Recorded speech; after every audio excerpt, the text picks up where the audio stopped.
مشاغل الدنيا خروج او اقصاء النادي الهلال من البطوله وهو حامل لقب باعتبار ظروف الكورونا. انا ممكن اقوم بتغريده نوعا ما على المباشر اقول انه الكورونا يعني في زمن الكوره صارت تتحكم في النتائج.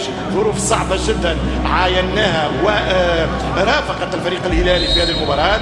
قدر الله ما شاء فعل، اكثر من 30 اصابه في البعثه الهلاليه، والهلال يغادر البطوله الاسيويه بدون هزيمه وبدون امكانيه ان يواصل الحلم القاري.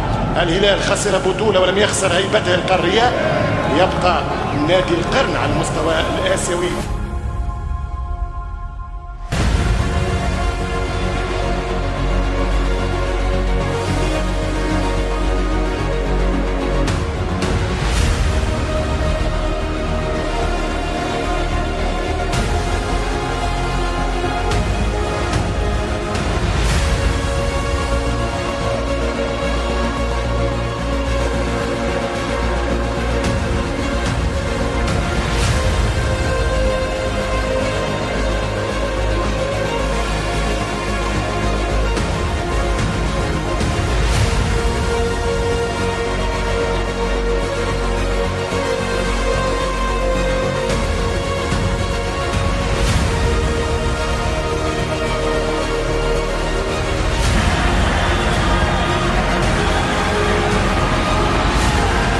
هلالي سجل، يا الهلالي دور ارقامك وارفع راسك انت هلالي.